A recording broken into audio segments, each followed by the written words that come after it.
الحمد للہ رب العالمین والصلاة والسلام علی سید المرسلین اما بعد فاعوذ باللہ من الشیطان الرجیم بسم اللہ الرحمن الرحیم. پڑھیے الصلاة والسلام علیک یا رسول اللہ وعلی آلک واصحابک یا حبیب اللہ. الصلاۃ والسلام علیک یا نبی اللہ وعلی آلک واصحابک یا نور اللہ. درود پاک پڑھنے کے بے شمار فضائل و برکات ہیں.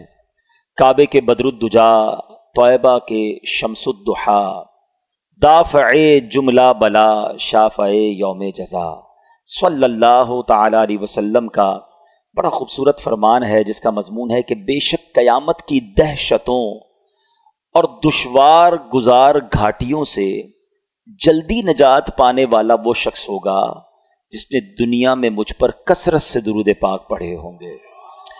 ایکچولی درود پاک کو اگر ہم اس نیت سے دیکھیں نا، اور اگر اس کو کمپائل کرنے کی کوشش کریں تو دنیا کی اور آخرت کی وہ کون سی پرابلم ہے، وہ کون سی ڈیزائر ہے، وہ کون سی خواہش ہے جو درود پاک سے پوری نہیں ہوتی، اور وہ کون سی پرابلم ہے جو درود پاک سے حل نہیں ہوتی. یعنی اگر میں صرف آج درود پاک کے فضائل پر ہی بیان کروں تو اتنی حدیثیں ہیں کہ مجھے اور آپ کو دنیا میں جو چاہیے، جو ہماری خواہشیں ہیں. انسان مینلی کیا چاہتا ہے کہ رزق میں برکت ہو جائے، ذلت و رسوائی سے بچے، عزتوں میں اضافہ ہو، پریشانی سے بچے، بیماریوں سے بچے، ٹینشن سے بچے، ٹھیک ہے نا. پھر مسلمان ہے تو چاہتا ہے کلمے والی موت ملے، دیدار مصطفیٰ موت کے وقت نصیب ہو جائے صلی اللہ تعالیٰ علیہ وسلم. قبر جو ہے وہ پیارے آقا کا جلووں سے جگمگا جائے، محشر کے دن نبی پاک کے قریب ہو جاؤں، آقا شفاعت فرمائیں، جام کوثر پلائیں، پل صراط سے پار لگائیں اور ساتھ جنت میں لے جائیں. یہی ہے نا لائف، یہی تو چاہیے ہمیں. اور کیا چاہیے؟ دنیا بھی اچھی ہو اور آخر وہ کہتے ہیں نا زندگی شان والی اور موت ایمان والی ملے. درود پاک واقعی وہ وظیفہ ہے. یعنی میں نے جتنے جملے کہے نا، اگر اس کے پیچھے میں وہ ساری حدیثیں بیان کروں تو الحمدللہ میرے آقا علیہ الصلوۃ والسلام نے اپنی احادیث کے ذریعے یہ سارے ریوارڈز، یہ سارے انعام درود پاک میں عطا فرمائے. شاعر جبھی کہتے ہیں ہر درد کی دوا ہے صلی علی محمد، تعویذ ہر بلا ہے صلی علی محمد صلی اللہ علیہ وسلم. تو آج نیت کر لیں کہ انشاءاللہ چلتے پھرتے اٹھتے بیٹھتے درود پاک اپنا معمول بنائیں، اپنی زندگی میں سے شامل کر لیں. انشاءاللہ اپنی آنکھوں سے آپ اپنی کلیمٹیز، اپنے پرابلمز، اپنی ڈیفیکلٹیز کو دور ہوتے ہوئے دیکھیں گے. اللہ پاک مجھے بھی اور آپ کو بھی کثرت سے درود پاک پڑھنے کی توفیق عطا فرمائے. آئیے مل کر محبت کے ساتھ درود پاک پڑھ لیں. صلو علی الحبیب صلی اللہ تعالی علی محمد صلی اللہ علیہ وسلم. آج کے مختصر سے بیان میں نے 2 ٹاپک کور کرنے ہیں کہ شب قدر دراصل ہے کیا، شب قدر ہمیں کس وجہ سے ملی، اور پھر ایک عظیم ہستی کا بھی آج ذکر خیر ہوگا. سبحان اللہ، مولائے کائنات، شیر خدا حضرت مولا علی کرم اللہ تعالی وجہ الکریم، اللہ ان کی بھی برکتیں ہم سب کو نصیب فرمائے. سب سے پہلے ہم چلیں گے قرآن پاک کے 30ویں پارے کی طرف. 30 پارے میں بڑی کمال کی صورت ہے. اور ذرا آپ سمجھیے گا، قرآن میں کسی بات کا تھوڑا سا ذکر آ جائے نا وہ بھی بڑی بات ہے. قرآن میں ذکر آنا یعنی رب کا کلام، اور صبح قیامت تک نمازوں میں اس کی تلاوت ہوتی رہے گی. مگر اس رات کی اہمیت سمجھیں کہ کسی ایک آیت کے ذریعے بیان نہیں کیا اللہ نے. شب قدر کو ڈیفائن کرنے کے لیے قرآن پاک کی ایک پوری سورت سورہ قدر نازل کر دی گئی. یعنی پوری سورت only for define one night. Try to understand the significance of that night. اس رات کی اہمیت سمجھنے کی کوشش کریں کہ جس کی اہمیت بیان کرنے کے لیے قرآن کی ایک پوری سورت نازل ہو رہی ہے. اور اللہ کریم قرآن میں کیا فرماتا ہے؟ بسم اللہ الرحمن الرحیم، اِنَّا أَنزَلْنَاهُ فِي لَيْلَةِ الْقَدْرِ وَمَا أَدْرَاكَ مَا لَيْلَةُ الْقَدْرِ لَيْلَةُ الْقَدْرِ خَيْرٌ مِّنْ أَلْفِ شَهْرٍ تنزل الملائکۃ والروح فیہا بإذن ربہم من کل امر سلام ہی حتی مطلع الفجر. اب پہلے ذرا اس کے معنی کو سمجھیے. اللہ فرماتا ہے بے شک ہم نے اس قرآن کو شب قدر میں نازل کیا. یہ رات کتنی مبارک ہے کہ اس رات قرآن نازل ہوا ہے. رمضان میں قرآن نازل ہوا اور پھر اس رات، خاص اس رات میں نازل ہوا. اچھا یہاں ایک تھوڑی سی بات سمجھنا ضروری ہے کہ قرآن 2 صورتوں میں نازل ہوا ہے. لوح محفوظ سے آسمان دنیا پر جب نازل کیا گیا تو وہ لیلۃ القدر میں نازل کیا گیا، اور آسمان دنیا سے ہمارے آقا علیہ الصلوۃ والسلام کے قلب منور پر 23 سال کے عرصے میں درجہ بدرجہ بتدریج حضرت جبریل امین لے کر قرآن حاضر ہوتے رہے، وحی لاتے رہے، اور یہ 23 ایئرز کے عرصے میں نازل ہوا. یہاں جو بات ہو رہی ہے وہ لوح محفوظ سے آسمان دنیا پر نزول کی بات ہو رہی ہے. اچھا اب اس رات کے بارے میں سبحان اللہ اتنی احادیث اور اتنے فضائل بیان ہوئے کہ شب قدر کو قدر والی رات کیوں کہتے ہیں؟ پہلا سوال تو یہ ہے. تو اس شب میں سال بھر کے احکام نافذ کیے جاتے ہیں، اور فرشتوں کو سال بھر کے کاموں پر مامور کر دیا جاتا ہے. پورے سال کے آرڈرز دے دیے جاتے ہیں ان کو، یوں سمجھیے کہ ان کو ڈیڈیکیٹ کر دیا جاتا ہے کہ یہ سال بھر کے آپ کے کام ہیں. اور اس رات کو شب قدر اس لیے بھی کہتے ہیں کہ اس رات میں جو عبادتیں کی جاتی ہیں اس کی قدر کی جاتی ہے، وہ مقبول ہو جاتی ہیں. اس لیے بھی اس رات کو شب قدر کہا جاتا ہے. بخاری شریف کی حدیث سنیے. حضرت ابو ہریرہ رضی اللہ تعالیٰ عنہ راوی ہیں، نبی پاک علیہ الصلوۃ والسلام نے ارشاد فرمایا جس نے اس رات میں ایمان اور اخلاص کے ساتھ شب بیداری کر کے عبادت کی تو اللہ تعالیٰ اس کے سابقہ صغیرہ گناہوں کو بخش دیتا ہے.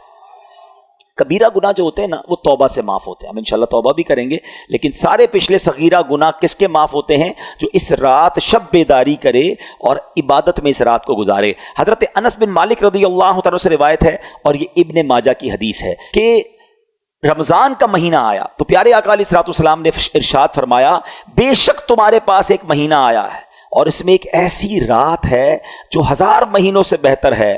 جو شخص اس رات سے محروم ہو گیا وہ تمام نیکیوں سے محروم رہا. جو اس رات سے محروم رہ گیا وہ تمام نیکیوں سے محروم رہا، اور محروم وہی رہے گا جس کی قسمت میں محرومی ہے. تو ہم نے ان 5 راتوں کو ٹارگٹ پہ رکھنا ہے. ان راتوں میں کوئی اور کام نہیں ہونا چاہیے، بس اللہ کی رضا والے کام ہو، عبادت ہو، جتنا ہو سکے عبادت ہو، کوئی گناہ والی بات نہ ہو. لہٰذا ہر مسلمان کو چاہیے کہ وہ رات عبادت میں گزارے اور استغفار میں گزارے. بی بی عائشہ صدیقہ رضی اللہ تعالی عنہا فرماتی ہیں میں نے نبی پاک علیہ الصلوۃ والسلام سے عرض کی کہ اگر حضور مجھے معلوم ہو جائے کہ لیلۃ القدر کون سی رات ہے تو پھر میں کیا پڑھوں؟ تو میرے آقا علیہ الصلوۃ والسلام نے لیلۃ القدر کا ایک وظیفہ عطا فرمایا. میرے آقا فرماتے ہیں پڑھو اللہم انک عفو کریم تحب العفو فاعف عنی. اے اللہ، ذرا ترجمہ سنیں اس کا، یہ اتنی ٹچی دعا ہے، اگر اس کو دل کی گہرائیوں سے پڑھیں نا تو آپ کی کیفیت بن جاتی ہے، آپ کی آنکھوں میں آنسو آ جاتے ہیں. اللہم انک عفو، اللہ تو معاف کرنے والا ہے، تحب العفو، اللہ تو معافی کو پسند کرتا ہے. فاعف عنی، اللہ مجھے بھی معاف کر دے. پہلے اللہ کو اس کی شان کریمی کا ذکر کر کے عرض کیا جا رہا ہے اللہ تو معاف کرنے والا. اللہم انک عفو کریم تحب العفو، اے اللہ معافی کو تو پسند بھی کرتا ہے. میں بھی تو تیرا سائل ہوں، میں بھی تو گناہ گار ہوں، پھر مجھے بھی تو معاف کر دے. فاعف عنی. آئیے مل کر اس دعا کو 5 راتوں میں کثرت سے پڑھنا ہے، اپنے گناہوں کو یاد کر کے سر جھکا کر شرمندگی کے ساتھ پڑھ لیں. اللہم انک عفو کریم تحب العفو فاعف عنی. اللہم انک عفو کریم تحب العفو فاعف عنی. اللہم انک عفو کریم تحب العفو فاعف عنی. اے میرے میٹھے اسلامی بھائیوں، یہ رات تبدیل ہوتی رہتی ہے. اس رات کے بارے میں بڑے اقوال ہیں. اکثر بڑے علماء کا یہ بھی قول ہے کہ 27ویں شب جو ہے وہ شب قدر ہوتی ہے. کچھ علماء فرماتے ہیں کہ یہ رات بدلتی رہتی ہے. بہرحال ہمیں ان 5 راتوں میں خوب عبادت کرنی ہے، اور اس کے بارے میں اللہ تبارک و تعالیٰ نے اس رات کو پوشیدہ کیوں رکھا ہے. جس طرح دیگر اشیاء کو اللہ کریم نے پوشیدہ رکھا ہے. مثلا اللہ تعالیٰ نے اپنی رضا کو اطاعتوں میں پوشیدہ رکھا ہے. ہمیں نہیں پتا کون سی نیکی سے رب راضی ہو جائے گا، اس لیے کیا کہا جاتا ہے، چھوٹی نیکی کو بھی نہیں چھوڑنا ہے. کبھی آپ نے سنا ہوگا نا کہ کسی نے کتے کو پانی پلایا، اس کی بخشش کر دی گئی، راستے سے کانٹا ہٹا دیا، اس کی بخشش کر دی گئی. تو چھوٹی نیکی بھی نہیں چھوڑنی ہے، کیونکہ اللہ پاک نے اپنی رضا کو اطاعتوں میں چھپا کر رکھا ہے. ہم نہیں جانتے کس عمل سے اللہ راضی ہو جائے، وہ نقطہ نواز ہے. تو بندہ ہر نیکی کرتا جائے، کیا معلوم اس سے میرا رب راضی ہو جائے. بالکل اسی طرح اللہ تبارک و تعالیٰ نے اپنے غضب کو گناہوں میں چھپا رکھا ہے. ہم نہیں جانتے کون سا گناہ اللہ کے غضب کی باعث بن جائے. بعض اوقات ہمیں لگتا ہے چھوٹا سا گناہ ہے اور وہی رب کی ناراضی کا باعث بن جاتا ہے. تو بندہ اپنے آپ کو گناہوں سے بچاتا رہے. اسی طرح اللہ نے اپنے اولیاء کو اپنے بندوں میں چھپا کے رکھا ہے. ہمیں نہیں پتا کون اللہ کا ولی ہے. ایون ہو سکتا ہے آج ہماری ماشاءاللہ اس مسجد میں اللہ کے اتنے ولی کے نام پر یہ مسجد بنی ہے، اولیاء کرام کے بھی سردار ہیں، غوث اعظم رضی اللہ تعالیٰ عنہ. ہو سکتا ہے یہاں بھی کوئی اللہ کا ولی بیٹھا ہو، ہم نہیں جانتے. تو اس کا فائدہ کیا ہوا کہ چونکہ اولیاء کرام کو رب نے بندوں میں چھپا کر رکھا ہے، تو اب بندہ سب کے ساتھ عزت سے بات کرے، اپنے ملازم سے بھی عزت سے بات کرے، غریب سے بھی عزت سے بات کرے. کیا پتا کہ وہ اللہ کا ولی ہو جس سے میں بدتمیزی کر رہا ہوں، جس کو گالیاں نکالتا ہوں. لوگ اپنے ملازمین کو گالیاں نکال رہے ہوتے ہیں، ان کو ایسے ڈانٹ رہے ہوتے ہیں جیسے غلام بنا لیا ہے. نہ کرو ایسا. ٹھیک ہے وہ غریب ہے، تمہارا ملازم ہے، اگر وہ اللہ کا ولی ہوا نا، ویسے بھی کسی ولی نہ بھی ہو، مسلمان ہے تو اس کی تعظیم کرنی ہے، اس کو دل نہیں دکھانا. لیکن اگر وہ اللہ کا ولی ہوا تو یاد رکھیے گا میٹھے اسلامی بھائیوں، میں نے اب تک جتنا میرا مطالعہ ہے تھوڑا سا یہ ہے کہ 2 ہی چیزوں کے بارے میں پڑھا ہے جس میں رب اعلان فرماتا ہو، رب کی طرف سے یہ اعلان ہو کہ جس نے یہ 2 کام کیے وہ ایسا ہے جس نے اللہ سے جنگ کی ہے. ایک سود کھانے والا، سود کا کام کرنے والے کے بارے میں پڑھا، اور دوسرا کسی نے اگر اللہ کے ولی سے دشمنی کی تو وہ ایسا ہے جس نے اللہ سے جنگ کی. یہ 2 کام کرنے والا برباد ہی ہوتا ہے. تو بندوں سے عزت سے پیش آئیں. تو یہ اللہ کی مشیت ہے. اسی طرح رب نے یہ لیلۃ القدر کو بھی پوشیدہ رکھا تاکہ ہم ان 5 راتوں میں تلاش کریں، عبادت کریں. ورنہ ہم تو ایسے نکمے لوگ ہیں، ایک رات پتہ چل جاتی تو باقی راتوں تو پھر ویسے ہی سارے بھول جانے تھے. چلو اس بہانے 5 راتیں تو مسجدیں بھرتی ہیں، ان 5 راتیں تو سجدے ہوتے ہیں، کچھ عبادت ہوتی ہے. تو بہرحال میرے میٹھے اسلامی بھائیوں، ہمیں اس کو سمجھنا ہے. اچھا آگے قرآن فرماتا ہے وما ادراک ما لیلۃ القدر، تم نے کیا جانا لیلۃ القدر کیا ہے. اچھا یہ قرآن کا بڑا خوبصورت اسلوب ہے. It's a beautiful style of Quran. جب قرآن کو کوئی چیز انفسائز کرنی ہے، ہماری اٹریکشن چاہیے، ہمیں بتانا ہے کہ دیر از سم تھنگ اسپیشل، تو قرآن خود ہی ہم سے سوال کر رہا ہے وما ادراک ما لیلۃ القدر، تم نے کیا جانا لیلۃ القدر کیا ہے. ہماری اٹریکشن لی جا رہی ہے. عرب زبان کا بھی ایک اسلوب ہے. آپ دیکھیں سورہ قاریہ میں القارعۃ مل قارعہ وما ادراک مل قارعہ، قرآن وہاں بھی ڈیفائن کر رہا ہے قیامت کو. تو اب سوال کیا جا رہا ہے کہ تم نے کیا جانا قیامت کیا ہے، قارعہ کیا ہے. پھر فوراً اس کے بعد قرآن اس کو ڈیفائن کرتا ہے کہ وہ دن کیسا ہوگا. یہاں بھی قرآن نے یہ اسلوب اختیار کیا. اللہ کا کلام کہہ رہا ہے وما ادراک ما لیلۃ القدر، تم نے کیا جانا لیلۃ القدر کیا ہے. پھر آگے خود قرآن بتا رہا ہے لیلۃ القدر خیر من الف شہر، یہ رات 1000 مہینوں سے بہتر رات ہے. اب 1000 مہینوں کا مطلب کیا ہوا؟ 83 years and 4 months، اپروکسیمیٹلی 83.5 سال. یہ سوال ذہن میں آ سکتا ہے کہ قرآن نے 100 سال نہیں کہا، 150 سال نہیں کہا، 1000 مہینوں کی کیلکولیشن کہاں سے آئی؟ سبحان اللہ. اس کے پیچھے بہت سارے شان نزول علماء نے بیان کیے. ایک شان نزول یہ ہے کہ نبی پاک علیہ الصلوۃ والسلام نے بنی اسرائیل کے ایک بہت عظیم بزرگ کا واقعہ صحابہ کرام کو سنایا. ان کا نام تھا حضرت شمعون رضی اللہ تعالیٰ. واقعہ کیا تھا؟ واقعہ یہ تھا کہ وہ اللہ کے بڑے ولی تھے، بڑے جاندار بھی تھے، بڑی اللہ کی انہوں نے عبادت کی، اور ایسی عبادت کی کہ 1000 مہینوں تک وہ روزانہ روزہ رکھتے تھے، رات کو عبادت کرتے تھے اور جہاد بھی کرتے تھے، اور بڑے طاقتور بھی تھے. ان پر کافر قابو نہیں پا سکتے تھے، اور بڑی چال چل کر بڑی مکاری کے ساتھ انہوں نے ان کو گرفتار کیا، اور پھر ان کو یوں سمجھے کہ ٹکڑے ٹکڑے کر کے شہید کیا گیا. بڑا ظلم بھی ہوا ان کے اوپر. پھر جنہوں نے ان کو شہید کیا ان پر عذاب بھی نازل ہو گیا. بڑا طویل واقعہ، میں اس کو شارٹ کر کے بیان کیا میں نے. اچھا اب جب یہ واقعہ نبی پاک علیہ الصلوۃ والسلام نے صحابہ کو سنایا نا، تو صحابہ کرام علیہم رضوان جو تھے ان کا مائنڈ سیٹ کمال کا تھا. ایسے کمال کے صحابہ ہیں سبحان اللہ. اب جب یہ واقعہ سنا، اب آپ نے بھی سنا، میں نے بھی سنا، ہمیں تو لگتا ہے کہ یار کتنے بڑے بزرگ تھے ماشاءاللہ، کتنی عبادت کی، کتنا ثواب کمایا، وہ فوراً اپنی نیکیوں کے بارے میں فکر مند ہو جاتے تھے. کہتے حضور یہ پہلی قوم والے تو آگے بڑھ گئے، ہماری تو عمریں ہی چھوٹی ہیں. 1000 مہینے تک تو وہ روزے رکھتے رہے، 1000 مہینے تک تو رات عبادت کرتے رہے، جہاد کرتے رہے. 1000 مہینوں کا مطلب 83.5 سال اپروکس. ہماری تو عمر 60 70 80 سال. یہ تو ہمارے پاس ٹائم ہی نہیں ملتا، اتنا ٹائم ہی نہیں ہماری لائف میں. وہ نیکیوں میں آگے بڑھ گئے. یہ بات بڑی کمال کی، جملہ ذرا سمجھیے گا. صحابہ رنجیدہ ہوئے کہ دوسری قوم، دوسری جو امت ہیں وہ نیکیوں میں آگے بڑھ رہی ہیں، ہم پیچھے رہ گئے. آج ہمارا حال یہ ہے کہ ہم یہ سوچتے ہیں کہ فلاں بنگلہ بڑا بنا لیا اس نے، ہے وہ کاروبار میں آگے بڑھ گیا، وہ پیسوں میں آگے بڑھ گیا، اس کی گاڑی اچھی ہو گئی، اس نے موبائل اچھا خرید لیا، ہم اسی ٹینشن میں رہ گئے.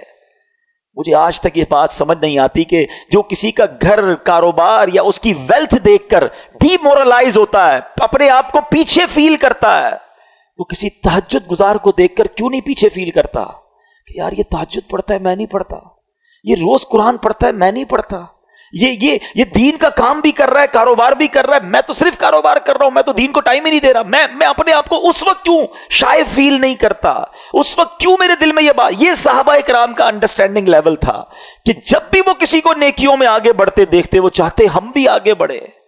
پلیز کمپٹیشن لائف میں یہ والا لاؤ. یہ جو دنیا کا کمپٹیشن ہم لے آئے نا، اس میں کبھی بھی پرسکون نہیں ہو گیا. ہر شیر کا سوا شیر موجود ہے. آپ لاکھ پتی ہو جائیں گے تو کروڑ پتی نظر آئے گا، کروڑ پتی نظر آئیں گے تو ارب پتی نظر آئے گا، ارب پتی بھی بن جاؤ گے تو پھر آگے اس سے آگے والا نظر آئے گا، اور اسی ریس میں زندگی ختم ہو جائے گی. کرنا کیا ہے؟ پلیز یہ سیکھو. یہ لیلۃ القدر ملی، کتنی عظیم رات کیوں ملی؟ جب صحابہ کرام غمزدہ ہوئے تو نبی پاک کے بھی قلب اقدس پر جو ہے وہ رنج طاری ہو گیا. تو میرے آقا علیہ الصلوۃ والسلام کے جب دل پر رنج طاری ہو، یہ رب کو کب گوارا ہے. جبریل امین آئے کہ حضور آپ غمزدہ نہ ہو، اللہ کریم نے آپ کی امت کو ایک رات ہر سال ایسی عطا کر دی ہے جو اس رات میں عبادت کر لے گا حضرت شمعون کی ان 1000 مہینوں کی عبادت سے زیادہ ثواب کما لے گا. لیلۃ القدر خیر من الف شہر. برابر نہیں کہا قرآن نے کہ وہ رات 1000 مہینوں سے برابر ہے، نہیں. قرآن کہتا ہے 1000 مہینوں سے افضل ہے. افضل کتنا ہے وہ رب جانے، اس کی عطائیں جانے. اور یہ وہ نارمل 1000 مہینے نہیں ہیں کہ ایک بندہ 1000 مہینے زندہ رہ کر نمازیں پڑھتا رہا، اس کے برابر نہیں. یہ وہ حضرت شمعون جو 1000 مہینوں تک روزے رکھتے رہے، 1000 مہینوں تک عبادت کرتے رہے، جہاد کرتے رہے، شہادت کا مرتبہ پایا. اللہ اکبر. نبی پاک کی کرم نوازی سے، اللہ کے حبیب کی امت ہونے کی برکت سے اللہ نے ایک رات ہر سال دے دی کہ جو اس ایک رات میں عبادت کر لے حضرت شمعون کی ان 1000 مہینوں سے عبادت سے زیادہ ثواب کما لے گا. تو یہ اتنا بڑا احسان، اور یہ ہمیں کیوں ملی؟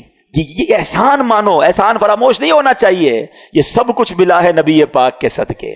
ایمان ملا ان کے صدقے، رمضان ملا ان کے صدقے، قرآن ملا ان کے صدقے. سچی بات تو یہ ہے رحمان ملا ان کے صدقے. وہ کیا ہے جو در مصطفیٰ سے ہم نے پایا نہیں ہے؟ جس کو اتنا کچھ نبی پاک کے صدقے ملا ہو، اس کی تو زندگی ان کی محبت میں گزرنی چاہیے، اس کی تو زندگی ان کا گن گاتے ہوئے گزرنی چاہیے، ان کی سنتوں پر عمل کرتے گزرنی چاہیے. تو اے میرے میٹھے اسلامی بھائیوں، اب سمجھ لو یہ کتنی بڑی رات ہے.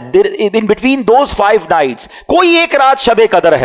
تو ہم نے ان 5 راتوں میں کمر بستہ ہو جانا ہے. دن کو ریسٹ کیجئے گا، دن بیزی نہ گزاریں کہ رات تھک جائیں. ان 5 راتوں کو پلان کیجئے کہ ہم دن میں ریسٹ کریں، رات پوری جاگیں. جیسے یہ اجتماع ختم ہو آپ کو کہیں گھومنے پھرنے جانے کی ضرورت نہیں، ماشاءاللہ مسجد میں بیٹھے. گھر بھی جانا ہے تو تلاوت کریں، تھوڑی دیر بعد تسبیح لے لیں، ذکر و اذکار پڑھیں، مدنی چینل پر پروگرام چل رہے ہوں گے وہ کریں. میں نے یہاں سے ایک اور جگہ بیان کرنے چاہنا ہے، وہاں آ جائیں، لیکن کوشش کریں کہ یہ رات فضول باتوں میں نہ ہو. اچھا، اس رات ایک اور کام بھی آپ نے کرنا ہے کہ آپ 5 راتیں صدقہ کریں.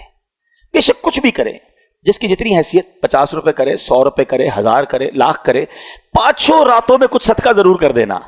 جو رات لیلۃ القدر ہو گئی تمہارا صدقہ لیلۃ القدر والا صدقہ ہو جائے گا. تو یہ